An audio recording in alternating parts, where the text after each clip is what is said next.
Bro, drama UFC lagi-lagi bikin heboh. Video McGregor sebelum UFC 329 kembali viral dan memunculkan pertanyaan besar. Di sisi lain, Khabib justru menyebut Ian Machedogeri sebagai lawan paling merepotkan yang pernah dihadapi Islam Makhachev. Ada apa sebenarnya?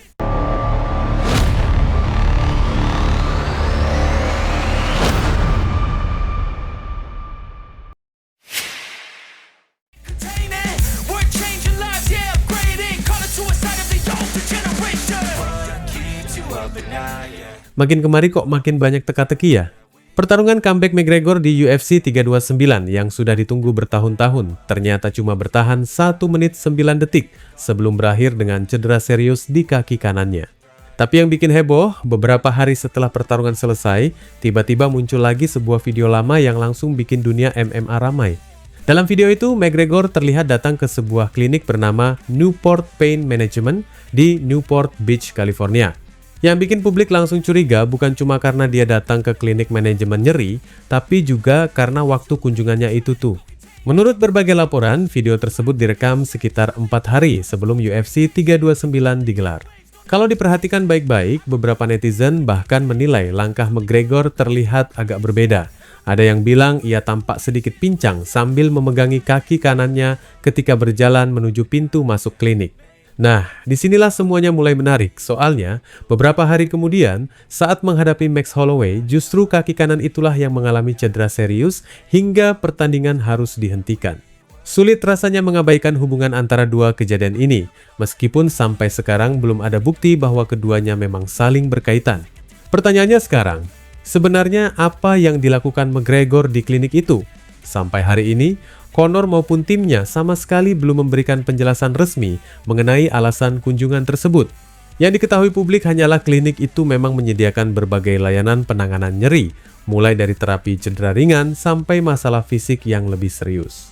Tapi apakah McGregor datang untuk menjalani terapi rutin, pemeriksaan, atau memang sedang merasakan sesuatu pada kakinya? Belum ada yang bisa memastikan. Nah, disinilah perdebatan mulai memanas. Kalau memang saat itu McGregor hanya menjalani perawatan biasa, tentu tidak ada masalah. Banyak atlet profesional memang rutin datang ke klinik menjelang pertandingan besar untuk menjaga kondisi tubuh tetap prima. Tapi di sisi lain nih ya, muncul juga pertanyaan yang cukup menggelitik. Bagaimana kalau ternyata memang sudah ada masalah pada fisiknya sebelum UFC 329? Kalau skenario itu benar, siapa saja yang sebenarnya mengetahui kondisi tersebut? Apakah hanya McGregor dan timnya? Apakah dokter yang menangani? Atau justru semua pemeriksaan sebelum pertandingan menyatakan dirinya masih layak bertanding? Belum ada jawaban pasti. Namun karena duel ini merupakan salah satu pertarungan terbesar tahun ini, wajar kalau sebagian penggemar mulai bertanya-tanya lebih jauh. Kita semua tahu, nama Conor McGregor bukan sekadar petarung. Setiap kali dia tampil, penjualan tiket melonjak, angka pay-per-view ikut naik, sponsor berdatangan dan perhatian dunia langsung tertuju ke UFC. Nilai bisnisnya emang luar biasa besar. Karena itulah muncul spekulasi dari sebagian fans, apakah besarnya nilai komersial pertarungan ini membuat semua pihak tetap ingin melihat laga berlangsung? Atau justru tidak ada hubungannya sama sekali dan cedera itu memang murni terjadi saat pertandingan dimulai? Sampai sekarang, emang belum ada bukti sih yang menunjukkan UFC mengetahui adanya cedera serius sebelum laga atau sengaja memaksakan pertarungan demi kepentingan bisnis. Dana White maupun pihak UFC juga belum pernah mengakui hal tersebut. Dan apakah kalian tahu jika bayaran Conor McGregor untuk pertarungan comeback-nya yang hanya berdurasi 69 detik itu cukup untuk membangun satu perusahaan? Menurut sumber yang memberitakan, besarnya bayaran The Notorious setelah dikalahkan Max Holloway sebesar 15 juta dolar.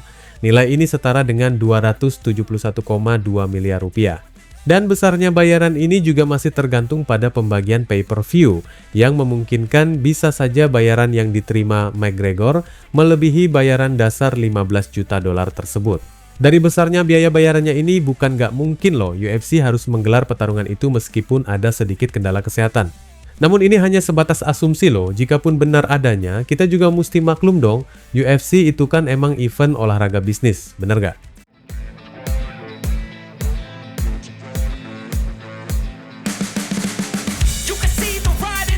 Pertarungan utama UFC 330 tanggal 15 Agustus nanti makin panas aja. Islam Makhachev bakal menjalani pertahanan pertama gelar kelas welternya menghadapi Ian Garry. Tapi yang bikin suasana makin seru, Gary datang bukan cuma buat numpang lewat. Dia benar-benar yakin bisa menjatuhkan sang juara, bahkan dengan cara yang paling gak disangka. Bayangin aja loh, Gary sampai sesumbar kalau dirinya bakal mengalahkan Makhachev di bidang yang selama ini jadi senjata paling mematikan petarung asal Dagestan itu, yaitu gulat. Iya, lo nggak salah dengar. Bukan cuma ingin menang lewat striking atau adu poin, tapi dia justru percaya bisa mengimbangi bahkan mengalahkan Islam dalam pertarungan bawah. Ucapan itu tentu langsung bikin banyak fans MMA mengangkat alis. Soalnya kita semua tahu, selama ini hampir nggak ada petarung yang benar-benar mampu mengimbangi permainan gulatnya Makhachev loh. Bahkan banyak lawan yang akhirnya menyerah begitu pertarungan dibawa ke bawah. Meski begitu, bukan berarti Gary cuma asal ngomong. Petarung asal Irlandia itu memang punya kemampuan striking yang sangat berbahaya.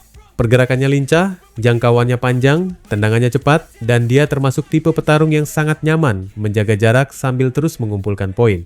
Justru disitulah banyak orang menilai peluang terbaik Gary berada. Bahkan komentator legendaris UFC, Joe Rogan, pernah mengatakan kalau Ian Gary punya peluang nyata untuk membuat kejutan dan menggulingkan Makhachev. Walaupun tentu saja peluang itu tidak akan datang dengan mudah. Masalahnya nih ya, Makhachev nggak datang sendirian loh. Di pojok ring masih ada sosok yang selama ini dikenal sebagai otak di balik dominasi para petarung Dagestan, yaitu Khabib Nurmagomedov.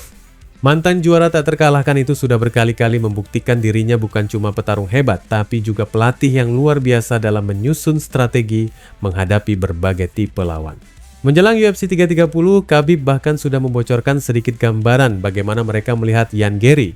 Menurut Khabib, Gary adalah petarung yang sangat tinggi, memiliki jangkauan lengan yang panjang, suka bergerak aktif dari luar, dan mempunyai tendangan yang sangat berbahaya. Bahkan Khabib mengakui kalau mereka belum pernah menghadapi lawan dengan postur seperti Gary sebelumnya. Karena itulah strategi mereka sudah cukup jelas. Islam harus terus mengejar, mempersempit jarak, menangkap momentum, lalu membawa pertarungan ke bawah. Sesederhana itu di atas kertas, tapi tentu pelaksanaannya tidak akan semudah yang dibayangkan. Khabib sendiri mengakui duel ini bukan pertarungan yang enteng. Selain faktor gaya bertarung yang berbeda, usia Islam yang kini mendekati 35 tahun juga menjadi salah satu tantangan yang harus diperhitungkan. Стилистически очень неудобный соперник. Да. Стилистически. Я так считаю. Много бегает. Вот сдалека, с дистанции бьет. Такого высокого соперника у нас не было. 193 сантиметра. Высокий, да. Да, более 190 рост. Руки длинные, ноги длинные, выбрасывает. Ну, опять-таки, надо будет за ним бегать, собирать его. Надо будет хватать, собирать, валить. Тяжелый бой будет. И скоро 35. Все вместе. Стилистический возраст. Это все, я считаю, что будет тяжелый бой. Ну, я всегда их готовлю к тяжелому бою. И Умара, и Усмана, и Ислама. Я им всегда говорю, на вас, ребята, настраиваются по-другому. На вас, ребята, настраиваются вообще по-другому. Это всегда так бывает. Если они готовились бы на условно там на Пратиса или Моралеса, да, они бы готовились по-другому. Там, а здесь уже у них энергетика, все. Если они проявят себя против вас, они становятся сразу автоматически звездами. Давление будет очень сильное. Бой будет тяжелый, я считаю так.